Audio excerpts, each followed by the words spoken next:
가장 좋은 효도는 천국 가게 해드리는 거예요. 이 땅에서만 잘 되고 천국 못 가면 뭐합니까? 그러므로 여러분들이 꼭 복음을 전해서 예수님을 믿게 하고 영생을 선물로 여러분들이 받게 해야 하는 것입니다. 우리 에베소 6장 1절 3절 같이 읽겠습니다. 자녀들아 너희 부모를 주 안에서 순종하라. 이것이 옳으니라. 내 아버지와 어머니를 공경하라. 이것이 약속 있는 첫 계명이니 이는 내가 잘되고 땅에서 장수하리라. 아멘. 이거 믿으십니까? 제가 원고에 없는 내용 한두 가지 이야기해야 되겠어요. 왜 효도해야 되죠? 많은 이유가 있지만 첫째는 부모님을 위해서 효도해야 돼요. 우리가 어릴 때 능력 없었을 때 어떻게 했어요? 입히시고 먹히시고 재우시고 공급하신 분이 누구예요? 부모님이에요. 그래서 어른들도 자녀가 먹이고 입히고 여러분 모든 필요를 공급하지 않으면 생활할 수가 없어요. 그래서 효도는 사회 경제학적으로 해석을 하면 부모님을 위해서 효도하는 거예요. 두 번째로 왜 효도해야 되느냐?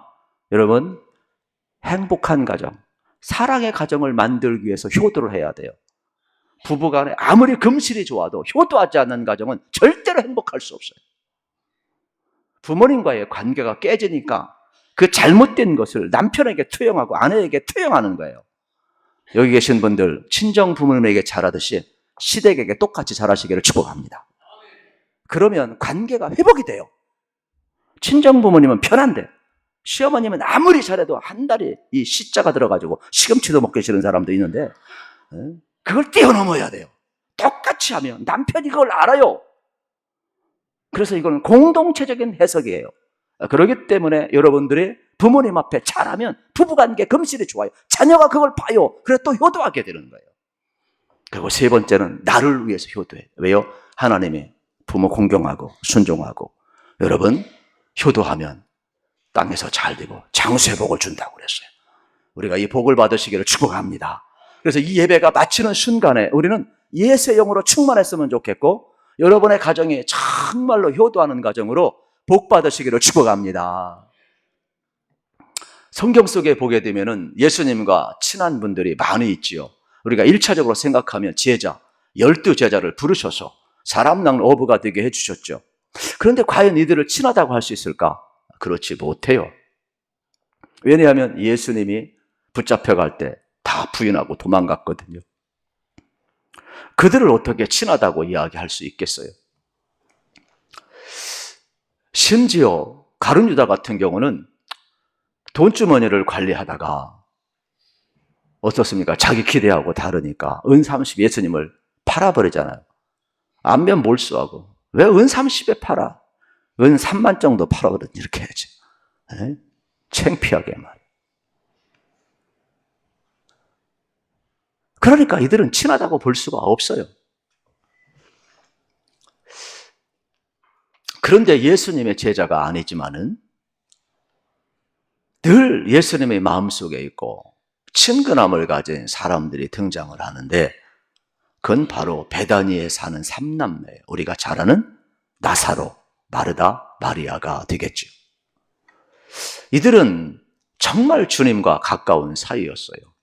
그래서 오늘 본문 누가복음 10장 38절에 보면은 이러한 내용이 나오죠. 우리 같이 한번 읽겠습니다. 그들이 길 갈 때에 예수께서 한 마을에 들어가시매 마르다라 이름하는 한 여자가 자기 집으로 영접하더라. 아멘. 예수님이 길을 가고 있어요. 베다니를 지나고 있어요. 그런데 마르다가 예수님 들어와서 식사하고 가세요. 오케이 하라고 들어갔어요. 여러분 이게 쉬운 일입니까? 제가 지나가는데 목사님 우리 집에 들어와서 밥 먹고 가세요. 숟가락 한 장 얹으면 됩니다 하는 사람은 한 사람도 없더라고. 밥 먹자고 식당 가자는 사람은 많아요. 그런데 자기 집으로 들인 사람은 별로 없더라고. 그건 뭘 의미하는 거예요? 친하다라는 거예요.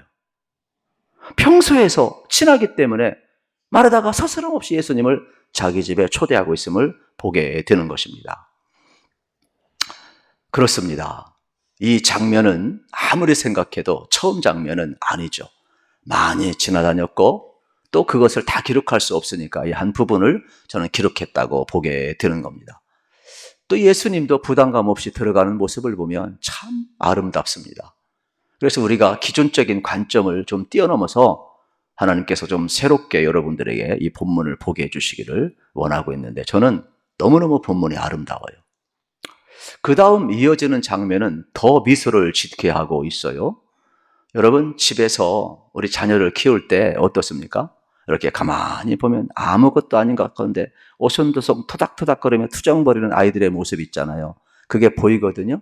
예수님이 들어왔어요. 이제 앉아 있어요. 마르다는 음식 솜씨가 좋아요. 그래서 부엌에 가서 열심히 일을 해요. 또 그런데 마리아는 좀 나이가 어려요. 그래서 예수님이 발치 앉아가지고 제 생각이 그래요. 이렇게 두 손을 딱 켜고 예수님을 바라보면서 초롱초롱하게 보고 있어요. 여러분, 이게 친하지 않고는 불가능해요.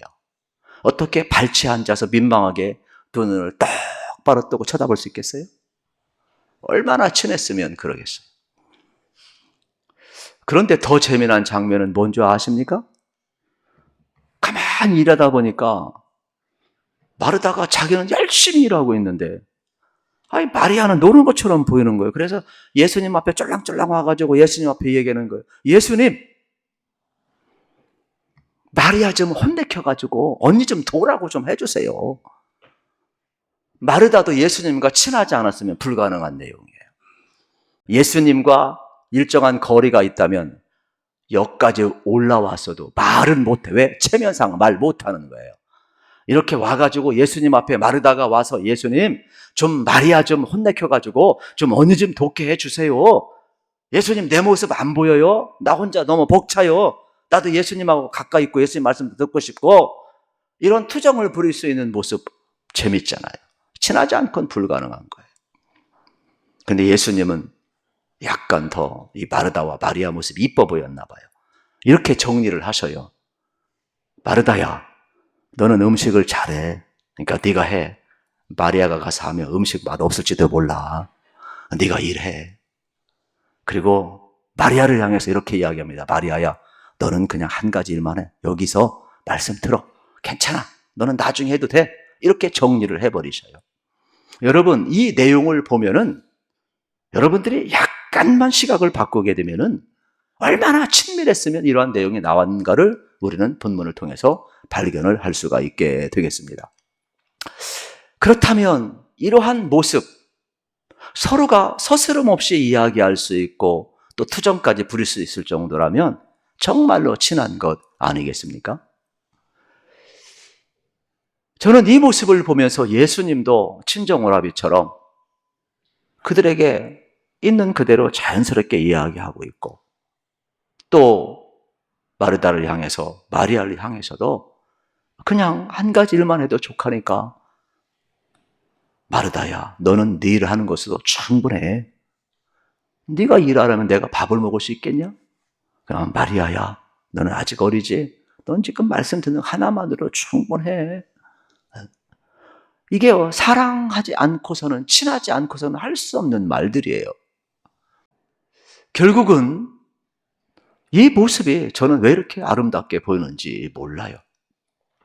그렇습니다. 오늘 이 말씀을 전하면서 저는 우리가 꼭 한 가지 기억했으면 좋겠어요. 예수님과 이 삼남매의 관계가 친밀한 관계였던 것처럼 예수님과 여러분도 친밀하시기를 축복합니다. 또 우리 교회가 예수님과 친밀할 수 있기를 축복합니다. 이것은 진짜 사랑의 관계였음을 우리가 발견하게 되는 것이죠. 나사로, 마르다, 마리아, 예수님을 정말 가까이 했어요. 그리고 예수님도 이들을 격식 없이 대하는 것을 보면 정말로 사랑했던 것을 보게 되는 겁니다.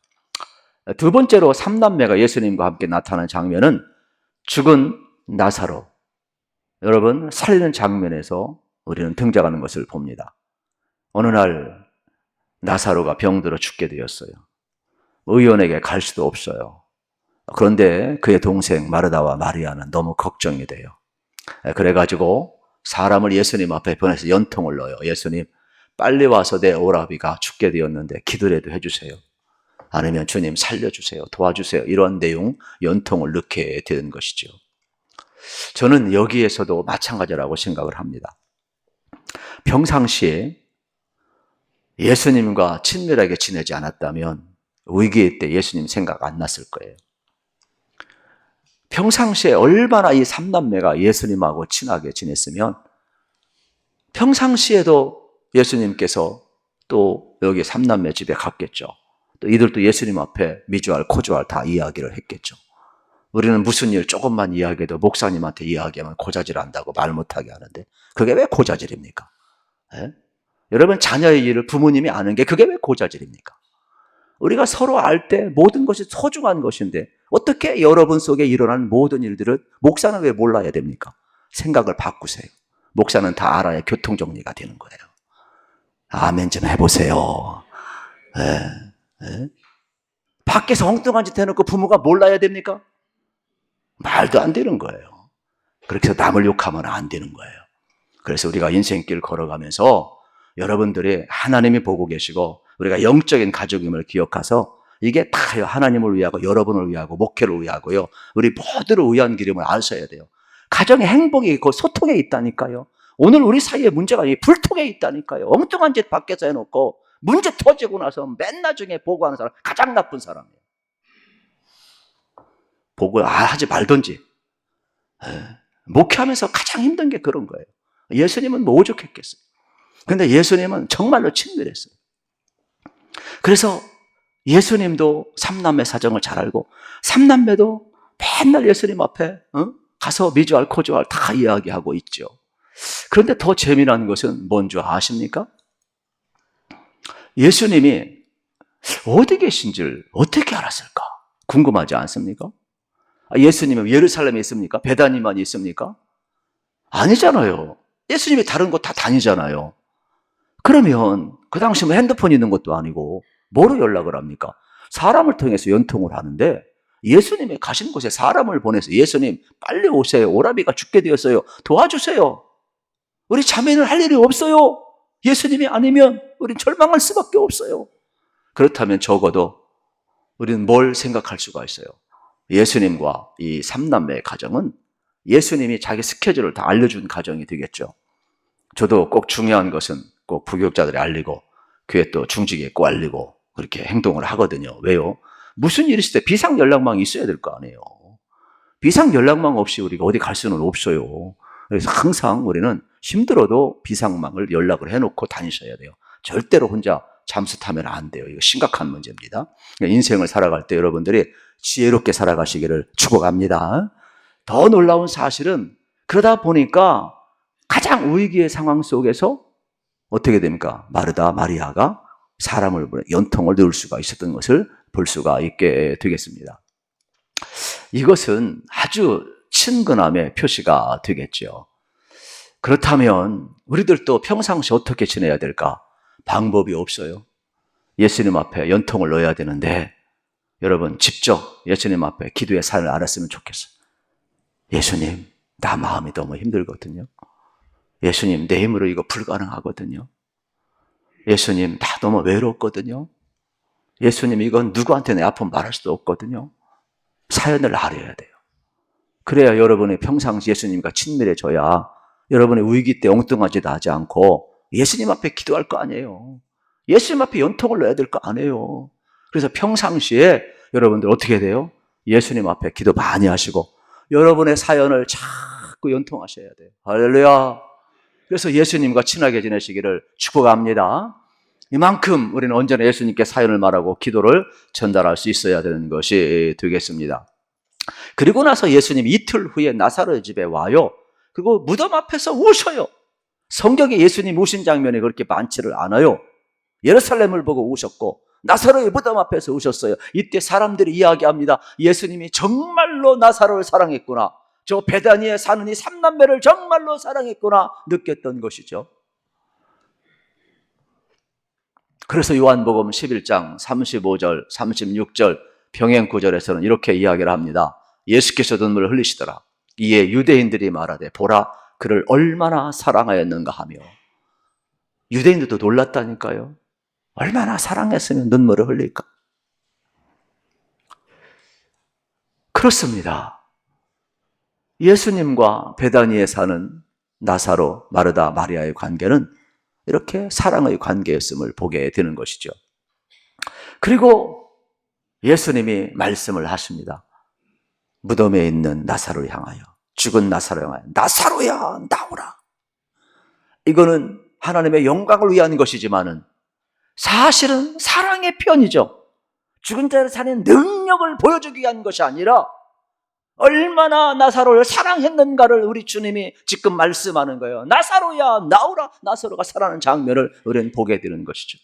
오늘 여러분도 마찬가지예요. 여러분 평상시 주님과 정말로 친밀하게 지나고 힘들고 어려울 때마다 주님 앞에 기도의 사연을 아뢰면 내가 내 힘으로 어찌할 수 없었을 때, 여러분 마르다와 마리아가 예수님과 친밀하니까 연통을 넣었잖아요. 여러분들 평상시에 무슨 일 있으면 교회 찾아오셔야 돼요. 예수님 찾아가셔야 돼요. 무릎을 꿇어야 돼요. 그 자리가 기도의 자리든 그 자리가 가정의 골방이든 그 자리가 여러분 삶의 자리이든 반드시 무릎을 꿇어야 돼요. 그래야만이 주님이 내 힘으로 어찌할 수 없을 때, 내가 무덤에 갇혔을 때, 죽은 상황 같은 그 자리에서 우리를 향하여 아무개야 일어나라. 우리 절망의 자리에서 소망을 선포하며 생명의 역사를 부어주시는 분이 주님이신 것이에요. 그래서 여러분들의 평상시에 정말로 예수님과 친하게 지내시기를 축복합니다. 그래서 자꾸 나의 사연을 알아야 돼요. 자꾸 알아야 돼요. 그렇습니다. 우리 인생길 걸어가면서 성도들의 위기와 어려움 속에서 우리 주님은 동일하게 건져주시고 위로와 능력을 베푸신다는 것을 우리가 꼭 믿었으면 좋겠어요. 그러면 이러한 은혜를 누가 누렸을까? 여러분, 삼남매의 은혜를 모두가 누렸을까? 그렇지는 않아요. 헤로드 왕이 누렸을까요? 그렇지는 않아요. 모든 권력을 가진 빌라도가 누렸을까요? 그렇지는 않아요. 겉으로 거룩했던 바리새인들이 누렸을까? 랍비들이 누렸을까? 그렇지는 않아요. 오히려 아무도 주목하지 않은 이 가난한 동네 베단의 이 삼남매가 주님과 친밀함을 누리고 있음을 보아야 하는 거예요. 현대인들은요, 수많은 군중 속에 살지만 군중 속에 고독을 느낀다고 하잖아요. 우리가 신앙생활을 같이 하면서도 여러분 정말로 우리 성도가 서로 교제를 좀 나누시고 서로 위로자가 되시고 우리가 영적인 가족임을 좀 깨달아 알으시기를 우리 주님의 이름으로 축복합니다. 물론 우리 주님께서 여러분을 위로하게 될 겁니다. 그럼에도 불구하고 이 삼남매에게는 예수님의 사랑이, 예수님의 따뜻한 눈길이 언제나 그 예수님의 마음과 친근함이 그 가정에 있었음을 보게 됩니다. 그래서 예수님이 부를 때마다, 연통을 올 때마다 달려가셨고, 예수님이 그 죽음의 자리에 나사로야 일어나라고 말씀할 수 있었고, 여러분 생명의 자리, 기적의 현장이 되게 해주신 것이 우리 주님임을 기억을 해야 되는 겁니다. 이 가정이 얼마나 아름답습니까? 여러분의 심령과 가정에 우리 주님이 오셔서 좀 통일하게 눈물 흘리신 주님, 말씀하시는 주님, 위로하시는 주님, 우리의 손을 붙드시는 주님, 우리 함께 하시는 이 주님이 여러분 꼭 느껴지시기를 축복합니다. 마지막 세 번째로는 예수님과 삼남매가 나오는 장면은 예수님이 십자가에 달리기 며칠 전 마리아가 와서 향유값을 깨트리는 장면에서 또다시 마지막 등장을 합니다. 마태복음 26장 7절입니다. 같이 읽겠습니다.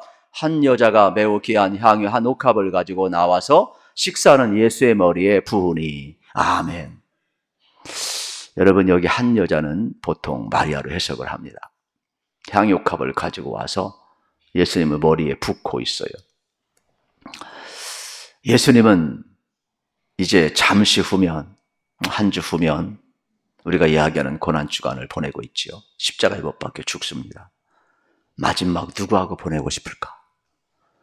평상시 따지고 대든 사람하고 보내고 싶은 사람은 아무도 없을 거예요. 내 마지막 시간을 송두리째 주어도 아깝지 않을 그 사람, 그로 인해 나의 마지막에 채워지고 빛날 수 있다면 정말로 순수한 사랑을 나누고 싶은 그 사람하고 마지막을 보내고 싶지 않겠습니까? 그래서 우리가 여러분 가족이 있다는 것은 마지막 보류가 되는데, 우리 임종을 앞둔 사람이 있을 때 가족들이 가까이에서건 먼 데서건 외국에서건 막 달려오잖아요. 그게 가족이거든요. 십자가를 앞둔 예수님 마지막 한 주간 베다니에서 보내고 있다는 것은 의미심장한 내용이 되겠어요. 물론 객관적인 이유도 있어요. 예루살렘과 베다니의 거리는 2km밖에 안 돼, 5, 600개, 10리가 안 되거든요. 그러면 아침에 갔다가 여러분 얼마든지 머물 수가 있어요. 또 피곤하면 베다니에서 잠을 잘 수도 있어요. 그리고 또 아침에 예루살렘에 올라올 수가 있어요. 그리고 다른 지역을 거점 삼아 갈 수가 있어요. 어떤 지리적인 이점도 분명히 학자들은 있다라고 이야기를 합니다. 그러나 우리가 깊이 있게 생각을 해보면 평상시 얼마나 친하게 지냈으면 자기 마지막 생애를 여러분 삼남매와 보내고 싶었을까 생각을 우리가 하게 되는 것입니다. 그렇습니다. 이 장면을 보면 인간의 연약함을 다 겪으시고 외로움도 눈물도 경험하시면서 우리가 똑같이 성정을 같이 계시고 계시다가 십자가를 앞두고 마지막 한 주간을 사랑이들과 보내는 모습을 보면 정말로 짠합니다. 마지막 한 주간 나방에서 나온 베다니 시몬의 집에 머물고 계실 때 마리아가 와서 예수님의 머리에 향유를 붓잖아요. 이것을 성경은 뭐라고 이야기하느냐? 예수님의 장사를 준비했다. 자기의 전부를 쏟았다라고 이야기합니다. 이것을 모르는 가룟 유다는 책망을 하죠. 아깝다고. 왜 낭비하냐고. 팔아서 가난한 사람 주면 좋겠다고. 그래서 예수님은 가룟 유다를 딱 가로막고 책망을 하죠. 그냥 놔둬라. 여인은 나의 장사를 준비했느니라. 복음이 전파되는 곳에마다 이 마리아가 향유값을 깨뜨려 이 사건은 영원히 전파되리라 그랬어요. 가룟 유다 이야기도 영원히 전파되고 있지만 예수를 배반한 이야기로 전파됐지만 마리아 이야기는 자기 전생애를 바친 여인으로 전파되고 있어요. 저는 여러분의 생애가 예수님과 정말로 친해져서 정말로 마리아처럼 삼남매처럼 이런 아름다운 스토리가 전해질 수 있기를 축복합니다. 결론을 좀 내리고 싶어요. 여러분, 우리는 어떻게 살아야 될까? 정말로 삼남매처럼 살았으면 좋겠어요. 그래서 우리가 고백했으면 좋겠어요. 예수님과 우리는 한 가족인 줄로 믿습니다. 여러분들 주님의 한없는 사랑받기를 축복합니다. 죽은 나사로가 살아나는 그 은혜, 여러분의 가정도 예수의 이름으로 일어나시고 살아나시기를 축복합니다. 그렇습니다. 향유를 부은 이 아름다운 헌신, 우리도 우리의 전생애를 바쳐도 아깝지가 않죠. 주님과 우리 사이에 막힘이 없어야 돼요. 막힘이 있었다면 못 가죠. 그런데 예수님과 삼남매 사이는 막힘이 없어요. 오라 하면 오고 가라 하면 가고. 형편이 넉넉하지 않았는데도 이렇게 개방된 마음, 개방된 가정, 서로 교류가 이루어지고 있잖아요. 얼마나 아름다운지 몰라요. 성경에 보면 이리적인 만남이 되게 많아요. 그러나 진짜 예수님과 친밀한 사람은 지속적인 만남을 갖게 되는 겁니다. 이리적인 만남을 통해서 그들이 기적을 체험하고 능력을 체험해서도 전부 다 하나님의 쓰임을 받지 못합니다. 하나님의 쓰임 받는 사람들을 보면 전부 다 주님과 이리적인 만남을 지속적인 만남으로 바꾼 사람만이 주님 앞에 쓰임을 받고 있음을 우리가 기억을 해야 되는 겁니다. 그래서 여러분도 마찬가지예요. 남은 생에 주님과 지속적인 만남을 가지시고 친하게 지내시기를 우리 주님의 이름으로 축복합니다. 그렇다면 우리도 다음 연도에 어버이 주일을 맞이하고 5월달을 맞이할 때는 우리의 사랑에서 들어가 있었으면 좋겠어요.